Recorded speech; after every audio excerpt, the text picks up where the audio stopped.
ሰው ወርቅ አያደም ቃሉ እንግዲህ የሄርሜላ ተራ አልቆ የሩታ ተራ ሆኗል። አብርሽ ማለት ነው። ታድሎ አብርሽ ግን እንዴ እንደዚህ በሁለት ቆነጃጅት ሴቶች ተከቦ የኔ ነው ከኔ ጋር ነው እንዴ እኔ መቀናቷን ፈረፈረኝ። አሁንስ አብርሽንም ባረገኝ አልኩኝ እንዴ አብርሽን ባረገኝ እንዴ ዋው ምን አይነት ዋው እንግዲህ ሩታ ያው ቀጥላበታለች ማቃጠሉን። አንዳንዴ ታስቀኛለች እግዚአብሔርን ነው እላችሁ። እኔ ግን ማለት ነው እስከዛሬ በእውኔም በህልሜ ማለት ነው ሄርሜላን ከአብርሽ ጋር ሆና ደግፋታለሁ ወይ ደግሞ በቃ አበረታታታለሁ ወይ ደግሞ ተስማምቻለሁ ብዬ እናገራለሁ ብዬ አስቤም አላቅም ነበር። ግን ሩታ ሁኔታዋ በጣም ከባድ ስለሆነ እንኳንም በቃ አብርሽና ሄርሜላ አንድ ላይ ሆኑ ብዬ ነበረ። ግን በምንም ተአምር በዛም ሆነ በዚህም ቆላም ነፈሰ ደጋም ነፈሰ አብርሽና ሩታ አንድ ላይ እንደሚቀጥሉ አንድ ላይ እንደሚኖሩ አንድ ላይ እንደሚሆኑ ድጋሚ መልሰው እንደሚታረቁ እርግጠኛ ነበርኩ። በሩታ ህይወትም የሆነ ወንድ ቢመጣ 10 ሺህ ወንድ ቢመጣ በአብርሽ ህይወትም 10 ሺህ ሴቶች ቢመጡ ግን ዞሮ አብርሽና ሩታ እንደማይለያዩ ተናግሬያለሁ። ሁሌም እናገራለሁ። እኔ ሲጀመርም ማለት የፈለገ ጸብ ቢመጣ አንዳንዴ በቃ ሁሌ አንድ አይነት የእውነት ለመናገር አንዳንድ አስተያየት ምን ሲሉ ሰማው መሰላችሁ? ጥፋቱ የሄርሜላ ነው። አንቺ አለች በባለ ትዳሮች ውስጥ ባህል ወይ ደግሞ ባትገቢ ሶስተኛ ወገን ባትሆኚ እነሱ ተጣልተውም ተፋጭተውም ተጋጭተውም ተደባድበውም ተቧጭቀውም አንድ ላይ የሆኑ ነበረ። ጣልቃ የገባሽው አንቺ ነሽ። ስለዚህ በሰው ትዳር ውስጥ ጥልቅ ብለሻል፣ የእርጎ ዝንብ ሆነሻል፣ ውጪ እያላችኋት አላችሁ። አንዳንዶች አድሮ ደግሞ እንዴ አንቺ የጣልሽውን ብታነሳው ሰው ብታደርገው ጥሩ የተሻለ ቦታ ላይ ብታደርሰው ምንድነው ቅናት አንፈረፈረሽ እያላችሁ ሩታንም እየተናገራችሁ ያላችሁ ሰዎች አላችሁ። እኔ ይህንን ቪዲዮ በጣም እየሳኩ ነበር ሳየው የነበረው። ሩታ ኮንፊደንሷ በቃ ጸጉሯን እንዲህ ምናምን እያደረገች አይደለ ወይኔ ሄርሜላ ውስጧ እርር ብሏል። በቃ እርር እንዴ ታውቃለች እኮ ግን ውስጧ ያውቃል። በነገራችን ላይ አብርሽ የሆነ ቀን ላይ ሸርተት እንደሚል የሆነ ቀን ላይ ጥሏት እንደሚሄድ ማለት ነው የሆነ ውስጧ ያውቃል። ግን ያንን ማመን አልፈለገችም። አሁን ከሩታ ጋር ነው መከራከር መጨቃጨቅ ምናምን የፈለገችው። በቃ ከሩታ ጋር ነው ፉክክር ውስጥ የገቡትና አብርሽ ደግሞ አንገቱን ደፍቶ እኔ እኮ ይገርመኛል የአብርሽ ነገር ግን እንደው ወይ ታሳዝነኛለህ። እኔ ገረመኝ አብርሽ ያለ ሴት መኖር አይችልም ወይ? ሩታስ ያለ ወንድ መኖር አትችልም ወይ? ማለቴ አብርሽ ከሩታ ጋር ከተጣላ የሆነ ሴት ጋር ይሄዳል። ሩታ ከአብርሽ ጋር ከተጣላች የሆነ ወንድ ጋር ትሄዳለች። እና እንደዚህ አይነት ኑሮ አለ ወይ? እንደዚህ አይነት ህይወት አለ ወይ? በጣም የምገረመው የምደነቀው ነገር ማለት ነውና ሩታ አንድና አንድ በቃ ማስጠንቀቂያ ሰጣለች። እኔ አለቻት ሄርሜላን አንቺን ፈልጌ አይደለም የመጣሁት ወይ ደግሞ አንቺን ለማግኘት ለማውራት አይደለም የመጣሁት፣ ይቅርታ እኔ የልጄን አባት ነው ፈልጌ የመጣሁት፣ እሱን ደግሞ ወደ አዲስ አበባ ይዤው ሊሄድ ነው ስትላት እንዴት ተተሾ ነበር አይደለም በቃ ደስተኛ ሲሆን ህይወቱን ሲቀጥል ነው መጠሽ እንዲህ የምታደርጊው ምናምን ሄርሜላ ማለት እርራለች። በቃ ቀጠል ጭስስል ያለችው። አብረሽ ደግሞ በቃ በአሁኑ ሰዓት ሩታን አሁንም መግፋት አልፈለግም። በነገራችን ላይ የሩታ ሁኔታ የእውነት ፈልገው ነው ወይ? የእውነት ሰላማዊ መንገድን ፈልጋ ነው ወይ? የእውነት የልጇን አባት በሰላማዊ መንገድ አውርታ ችግሮቻቸውን ፈትተው አንድ ላይ መሆን ፈልገው ነው ወይ? ፈልጋ ነው ወይ በዚህ ርቀት የሄደችው? በዚህ ያህል ጉዞ የተጓዘችው ነው ወይንስ ደግሞ ልክ እንደ በፊቱ ልትበቀለው ነው? ይሄ ጥያቄ ለብዙዎቻችን ጥያቄ ምልክት ሆኗል። እህትየዋ ሳይቀር እባክሽ ድጋሚ ብትጎጁ ድጋሚና ብለሽ ወደ እኔና ቅረብ አብረን እንሁን ብለሽ ከሄርሜላ እጅ አውጥተሽ መንጥፈሽ አምጥተሽ ድጋሚ አውቄ ነው እየተጫወትኩብ ነው እየቀለድኩብ ነው ብትይ ከሱ ጋር ብቻ አይደለም ከኛ ጋርም ትጣያለሽ ብላ እንግዲህ እህትየዋ ትናንትና አስረግጣ ከባድ መልስ መልሳላታለች። አብርሽንም ተቆጥተዋለች። አንተ አለች ድሮ አንተን ስላስለፋች ሄደ ይቅርታ ስትጠይቃ ስትለምናት አብረን እንሆን ልጃችን አብረን እናሳድግ ብለ ስትለምናት አልፈልግም ብላ ሌላ ወንድ ስላመጣች ወይ ደግሞ ከሌላ ወንድ ጋር ስለሆነች ወይ ደግሞ አልፈልግህም ብላ ስላለፋች ያንን ለመበቀል ወይም ደግሞ እሷን አሁን ላይ ለማልፋት ወይ ደግሞ የሆነ ለመበቀል አስበ ከሆነ አቁም እያለችው ነው የምትገኘው። እንደኔ አንቺስ ምን አይነት ሀሳብ አስተያየት አለሽ ለሚለው የእውነት ለመናገር ሩታ ህይወትን በጣም ቀልዳ አሹፋባት ነው የምትኖረው። አንዴ ወይ አትይዝ ወይ አትለቅ፣ ወይ አብራወት ትሆን ወይ አትለያይ። ከሌላ ሰው ጋር ሲሆን እሪ ትላለች። እሷ ጋር ሲመጣ እሷም አትቀበለውም። አብርሽም በእርግጥ እንደዛ ነው። የእውነት ለመናገር ወይ አይቀበላት ወይ ደግሞ በእርግጥ ወንድ ሲመጣ ለምን እኔን ትተሽ ለምን ሌላ ወንድ ጋር ሆንሽ አይልም። በእርግጥ ያለው ደስ የሚለው ማበረታታው ነገር ምንድን ነው? ልጄን በሰላም ላሳድግበት ቤቴ ሌላ ወንድ እየሰበሰብሽ አታምጭ ነው እያላት የሚገኘው። የዳኒ ጉዳይ ገና አልተቋጨም፣ ገና አላለቀም፣ ገና አላበቃም። አብርሽ ጥያቄም አላነሳም። ለምንድን ነው እንዴት ልጁ የኔ እንዴት አይሆንም? ከዳኒ ጋር ያደረግሽው ነገር አለ ወይ? አልገባኝም። ልጄ ነው ያለው እንትና ዳኒ በምን ምክንያት ነው ብሎ ራሱ ጥያቄ አልጠየቃትም። ገና ይሄ ጉዳይ ራሱ ያልተቋጨ ያልተዘጋ ምዕራፍ ነው። ዳኒ ጀስት በቃ ጓደኛዬ ብቻ ነው ምናምን እያለች ነበረ። ግን ዳኒ ደግሞ ሌላ ታሪክ ውስጥ ሌላ ሀሳብ ውስጥ ነው ያለው። ይሄ ነገር እንዴት ይታያል አላቅም። እና ትናንትና እንግዲህ ሄርሜላና ሩታ በጣም በከባዱ ተጨቃጭቀዋል፣ ተጣልተዋል። አብርሽን ተይልኝ፣ እኔ ምን እንደሚወድ ምን እንደሚጠላ ጠንቅቄ ስለማያውቅ ተንከባክቤው ደስታውን ሰጥቼዋለሁ። ስለዚህ ደስታዬን አትረብሹ፣ ህይወቴን አትበጥብጩ ነው እያለቻት የምትገኘው። እንግዲህ የሰው ወርቅ አያደምቅም። ሄርሜላ ኮንትራቱ ያለቀ ይመስለኛል። ያው እስከዛሬ ዘላላችሁ ፈታላችሁ ከሩታ ጋር እንኳን ይሄን አይነት ደስታ አሳልፎ አያውቅም። ማለት ይሄን ያህል ጊዜ ማለት ነው። ሌላ ቦታ ከከተማ ወጣችሁ ምን ያላረጋችሁት ነገር አለ? ቬሎ ለብሳችሁ ሱፍ ለብሳችሁ እየተቃቀፋችሁ እየተሳሳማችሁ ባህር ውስጥ አብራችሁ ገበ እንደናንተ እንደው ፍቅርን የቀጫለ እንዴ? ሩታ እንኳን ለአመታት አብረው ስትቆይ ይሄን ያህል የፍቅር ጊዜ አላሳለፉም። እና ጥሩ ጊዜ የፍቅር ጊዜ አሳልፈሻል። የምታሳዝኝኝ ግን አንቺ ነሽ።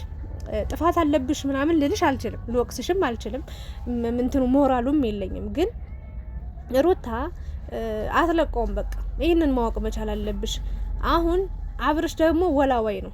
የአብርሽ እንደው ጅልነት በጣም ነው የሚያስቀኝ። የዋ ስለሆነ ነው ወይንስ ሞኝ ስለሆነ ነው ወይንስ ደግሞ አውቆ አብር ነው የሚለው ነገር ጥያቄ ምልክት ይገባል። ይሄ ልጅ በቃ አንዴ ከቆረጠለት ሩታ በቃ ካንቺ ጋር በምንም ተአምር የፈለገ ነገር ብታደርጊልኝ የፈለገ ነገር ብትሆኚ በቃ ካንቺ ጋር መመለስ አልችልም፣ አብቅቷል፣ በቅቶኛል ብሎ በ4 ነጥብ ደምድሞ ዘግቶ ጨርሶ በቃ ሄርሜላ ጋር መሆን ያለበት። ወይ ደግሞ ሄርሜላ በቃ እኔ ሩታ የልጄ እናት ናት፣ ብዙ ታሪክ አሳልፈናል፣ ብዙ ውጣ ውረዶችን፣ ብዙ ፈተናዎችን ወጥን ወርደን ብዙ መከራ ስቃይ አይተን ይህንን ትዳር ይህንን ኑሮ ይህንን ህይወት አሳልፈናል። ስለዚህ እንዲህ በቀላሉ የምተዋት ሴት አይደለችም። እሷን ከልቤ ማስወጣት አልቻልኩም፣ ይቅርታ አድርጊልኝ፣ በቃ አንቺም የራሽን ኑሮ ኑሪ ብሎ መናገር አለበት ባጭሩ እንጂ ሩታ በደንብ ለነገሩ እሷ ያላወቀችው ማን ሊያውቀው ይችላል? እንኳን እሷን እኮ አውቀዋለሁ። አብርሽን ተናግሬያለሁ። ስለ አብርሽ አልኳችሁ በምንም ተአምር ሩታን ከልቡ ሊያስወጣት አይችልም። ምናልባት እልህ ውስጥ ገብቶ ተናዶ ተበሳጭቶ የሆነ እሷ ከቆረጠችበት ልቁረጥ ብሎ ምናምን እንትን ሊል ይችላል። ግን በምንም ተአምር ሩታን ከህይወቱ አስወጥቶ ወይ ደግሞ ከልቡ አስወጥቶ ሌላ ሴት አስገብቶ በቃ የሆነ የሩታን ቦታ የሚተካለት ሴት አያገኝም ብዬ ተናግሬ ነበር። ሩታም እንደዛው የአብርሽን ቦታ የሚተካ ልቧ ውስጥ ማንም ሰው እንደማይገኝ ተናግሬ ነበር። ስለዚህ ምንድን ያለችው ሩታ አንዴ ተናግሬያለሁ አለች። በቃ ድጋሚ አልናገርም። ውስጡ ምን እያሰበ እንደሆነ አውቃለሁ። ከኔ ውጪ ምንም ነገር እንደማይሆንለት አውቃለሁ። ስለዚህ እወደዋለሁ፣ ወደ እኔ እንዲመለስ ነው የምፈልገው ብላለች። ሄርሜላ ደግሞ ተይናት በጥብጭም በቃ ህይወታችን ና አረ እንደውም በደንብ ተዝናናሽ፣ በደንብ ፈታልሽ። እና ሩታ ላይ ያየሁት አልሸነፍ ባይነት የፈለገ ነገር ይሁን ማንም ምንም የሚበላት በቃ ቅብጥብጥ እያለች ሰሞኑን ደግሞ ጨምራለች። በቃ እና እኔ ፈን እያረኩ ነው የማየው። በነገራችን ላይ ይሄ ፍቅር፣ ይሄ ትዳር፣ ይሄ ኑሮ፣ ይሄ ህይወት መጨረሻው ምን ይሆን መቋጫው ምን ይሆን ለሚለው እኔ እውነት ለመናገር አሁንም ሄርሜላ እንትናን አላምናትም፣ ሩታን ማለት ነው። እርግጠኛው የምነግራችሁ ነገር የሆነ ቀን ላይም መደባበራቸው አይቀርም። ግን እኔ አሁን ያሰብኩት ያቀድኩት ወይ ደግሞ ሄርሜላ የሄርሜላ ጉዳይ ያበቃለት ይመስለኛል። ግን ደግሞ ይሄ ደግሞ አያበቃም። ከ5 ወር ወይ ከ2 ወር ከ3 ወር በኋላ አርግዣለሁ ብላ መጣ። እንግዲህ አብርሽንም የልጅ አባት እንደምታደርገው ተስፋ አደርጋለሁ። ይሄ ታሪክ የሚቀጥል ይመስለኛል እውነት ለመናገር ማለት ነው። እንዴ ሄርሜላ የሁሉ ጊዜ አሳልፈናል። ሶደሬ ሄደዋል፣ ኩሪፍቱ ሄደዋል። ስለዚህ ብዙ ነገሮችን አሳልፈዋል። ሩም ውስጥ አንድ ላይ ምናምን ታይቷል፣ ብዙ ነገር አይተናል። ስለዚህ ሄርሜላ ደግሞ አጋጣሚን ተጠቅማ አርግሻለሁ በቃ ብላ እንግዲህ ደግሞ እሷም ልክ እንደ ሩታ ቋቁም ሰቃዩን ያሳየችው ማለት በልጇ ነው። በቃ እንዲያረግባለሁ፣ እንዲያረገዋለሁ፣ ይዤው ሄዳለሁ፣ የራሴ ያረገዋለሁ፣ እኔ ያሳድገዋለሁ። እኔ ብቻ ነኝ በቃ የእናትነት መፍት አለኝ፣ አንተ ግን ከኔ በላይ መፍት የለም የማሳደግ ወስድብሃለሁ እያለች ነበር ስታሰቃየው ነበር። አሁንም ሄርሜላ ወይ አስወርደዋለሁ ወይ ምን እለዋለሁ፣ አብረኝ ካልሆንክ አብረኝ ካልቀጠልክ እያለች መምጣቱ አይቀርም። ምክንያቱም እልህ ብዙ ነገር ያስደርጋል፣ ብዙ ነገር ያስሆነ እና ሩታ እዚህ ጋር ሳውቃ ማለት ነው በጣም ነው ያሳቀኝ። እና አብረሽ ደግሞ አንገቱን ደፍቶ እንዴ አንተ ምንድነው በግነህ እንዴ የምትጎተተው? ኧረ ጉድ እኮ ነው። ግን ታሳዝነኛለህ። ምን ታረግ? ያው ሩታን ከልብ ውስጥ ማስወጣት አልቻልክም። ስለዚህ ያለ አማራጭ አንገትህን መድፋት ነው። አሁን ሩታ አስገድዶ አስጠንቅቋለች። በቃ ዛሬ ጠዋት ነገ ጠዋት በቃ ዛሬ ሆኖ መሄድ አለብን አዲስ አበባ ምናምን። እንዴ 3 ቀን ልንዝናና አይደል የመጣ ነው ምናምን ስትለው አይ በቃ መሄድ አለብን ምናምን እያለ ነበረ። ይሄ ማለት እንግዲህ ሩታ ያው ታቋለች ደካማ ጎኑ ምን እንደሆነ በደንብ እየተጫወተችበት ትገኛለች። እና የእውነት ለመናገር ሩታ ድጋሚ አላመንኩሽም፣ ግን ደግሞ ለአለማመን ደግሞ ሙሉ በሙሉ አይቻልም። ትንሽ ፐርሰንት አምንሻለሁ። ሜቢ ይሄ ነገር ያው መስመሩን እየሳተ እየሄደ ስለሆነ አንቺም ያስፈራሽ ነገር ሊኖር ይችላል። ይህንን ውሳኔ ስትወስኝ ከሄርሜላ ጋር ያላቸው ቅርበት ምቾት ስላልሰጠሽ ሊሆን ይችላል። ይሄ ጥሩ ነገር ነው።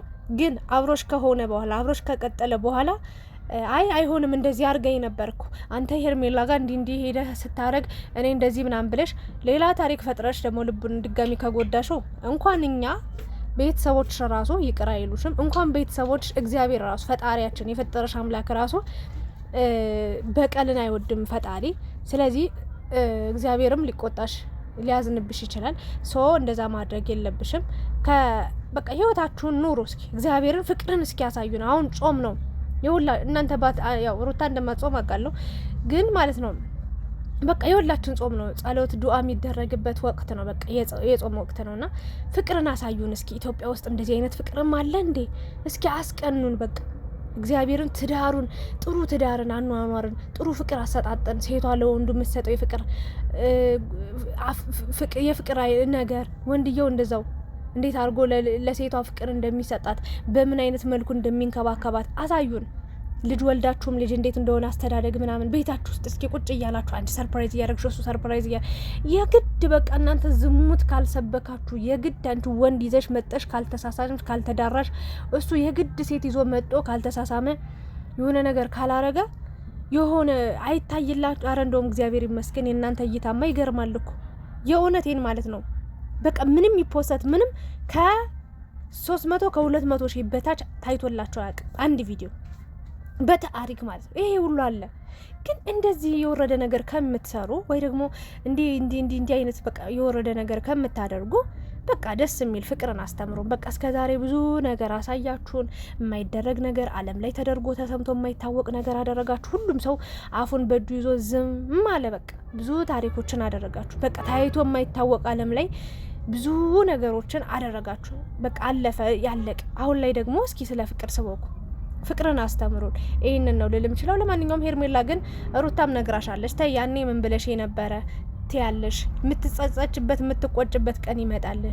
አብርሽ ምን ጊዜም ቢሆን የኔ ነው። ስለዚህ እንትን በይ ነው ያለቻት። በጊዜ ቦታሽን ያዥ፣ በጊዜ የምትሄጅበት ሂጂ ነው ያለቻት። እኔም ይሄንን መልእክት ለሄርሜላ ደግሜ ማስተላለፍ ፈልጋለሁ። አይሆንሽም። በቃ አንቺስ ሌላው ስንት ወጣት ፈላጊ ያለሽ፣ ቆንጆ ነሽ፣ አለባበስሽ፣ መልክሽ፣ ሁሉ ነገርሽ ምርጥ ነው። ስለዚህ ባለትዳር ያልሆነ ወንድ ወጣት ጎበዝ ደረታም ስፖርት የሚሰራ በቃ ኩል የሆነ ሰው ማግኘት ትችላለሽ፣ በኮያሽ ወይ ደግሞ በመጠንሽ ወይ ደግሞ በመስፈርትሽ ማለት ነው። አንቺ ባለትዳር ወንድ ላይ ተለጥፈሽ 24 ሰዓት መከራሽን ከምታይ አብርሽ እያየሹ ነው፣ እየተንሸራተተ ነው። በአንቺ እንኳን ሙሉ እምነት የለውም፣ ወይም ደግሞ አንቺ ለሱ ምንም አይነት ሙሉ እምነት የለሽም። የሆነ ነገር እየፈራሽ እየሰጋሽ 24 ሰዓት ከምትኖሪ የራሽን አስደሳች የሆነ እርፍ ያለ ፎ ያለ ኑሮ ብትኖሪ የተሻለ ነው ብዬ ነው ማስበው። ነገ ሩታ እርግጠኛ ነኝ አብርሽን እንደምትወስደው፣ አብርሽን ጥሎሽ እንደሚሄድ እርግጠኛ ነኝ። ስለዚህ በጊዜ ቦታሽን ፈልጊ ብዬ ሀሳብ አስተያየት እሰጣለሁ። የሚያስቅ የሚያዝናና ቪዲዮ ነው። እኔ በፊት በጣም እጨነቅ ነበር። ትዳራቸው ምን ይሆን ፍቅራቸው እንዴት ሊሆን ይሆን መጨረሻው እንዲህ ሊሆን ነው በቃ በጣም አዝኜ ነበር። እግዚአብሔርን ነው በጣም ከፍቶኝ ብዙ ቀን የማቅበት ጊዜ አለ። አሁን ላይ ግን ያው አብዛኛውን ያው ውሸት ነው የሚመስለው። እውነትም ቢመስልም በቃ ፈን እያረኩ ነው የማየው፣ እየሳቅኩ እየተዝናናው የሚያወሯቸውን ቃላቶች እየሰማው ስቄ ነው ማልፈው። እንዴ። ምክንያቱም ተጨንቄ እነሱ ለራሳቸው እንኳን እኔ ለነሱ ያሰብኩላቸውን ያህል አልተጨነቁም፣ አላሰቡም። ስለዚህ እነሱ ያልተውትን ነገር ወይ ደግሞ እነሱ ያላሳሰባቸው ነገር እኔ ለምን እያሰብኩ እየተጨነኩኝ ራሴን ለምን እጎዳለሁ? ይሄን ያለው ነገር ለማንኛውም አብርሽ የውሳኔ ሰው ሁን፣ ወደዛም ወደዚህም አትበል፣ እዛም እዚህም አትርገጥ ለማለት ነው። ሄርሜላን በጊዜ ቦታሽን ፈልጊ እላለሁኝ። ስለነበረን ሀሳብ አስተያየት አመሰግናለሁ። ላይክ፣ ሼር፣ ኮሜንት ማድረጋችሁን እንዳትረሱ። ሰብስክራይብም አድርጉኝ። የእናንተን ሀሳብ ማስቀምጡ። ወዳችኋለሁ። ባይ ባይ።